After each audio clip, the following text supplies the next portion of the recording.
السلام علیکم ورحمة الله وبرکاته. د لاسپنغه شرکت د مشرتابه او د محترم نماینده محترم اشکولا او دکتر اشکولا خان او ټول اورېدونکو ته السلام علیکم ورحمة الله وبرکاته. دا د لاسپنغه شرکت د پروفیک د نسل یعنې د لانګوینګ نسل څخه یو دغه کستره ده دا مور ده او ډېر ښایسته شی راوړی دی.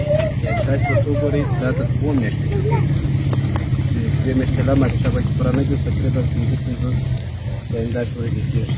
ورشي د 4 میاشتې کړکۍ سره ودروئ چې د هغې څخه به لا هم یو څه غټه معلومېږي او حادثه د کوره ده چې هغه څه شیدې ورته ورکوي غاښونه هم ښه شیدوره غوا ده او دم سمانه ده ورباندې کړې ښه شیدې ورته ورکوي او ماشاءالله دا صحتمنه ده چې بیخي خوندوره ده.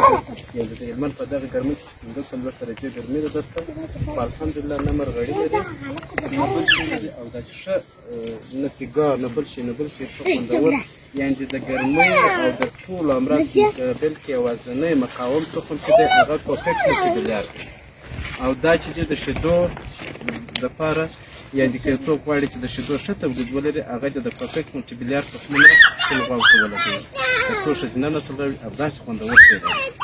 نو دا یعنې دغه چې دی په اوله ورځ باندې سړی د پیسو باندې ونیسي مثلا د اصلي او د بدل تخم تر مابین 1500 افغانۍ توپیر دی. که اصل تخم مثلا په 1500 افغانۍ نو بدل تخم په 1500 وي اصل به په 1000 افغانۍ. ولې خو یو وخت بیا داسې پېښېږي چې مثلا دا ګلګۍ چې ده اوس په 3 لکه روپۍ باندې که څه ځینې وغواړي خو حاجي ماما بیا نه کړي ورباندې خرڅه ځکه چې دا ښایسته شی دی او د دې څخه داسې غوا جوړېږي چې مثلا هغه به ځکه په هلمند کې اکثره وخت کلداري مالداري سره یې ستوري کېږي خو دا چې اوس مثلا د څخه په 80,000 افغانۍ وغواړي خو لا نه کوي ولې د دې څخه داسې غوا جوړېږي چې هغه به بره په 2.5 لکه 6 لکه افغانو باندې یعنې څوک یې ګیر ته نه پرېږدي. الحمدلله چې ډېر خوندور نسل دی.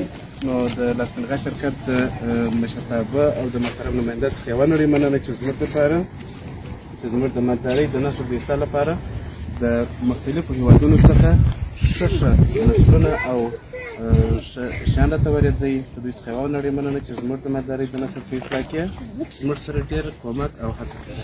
تشکر.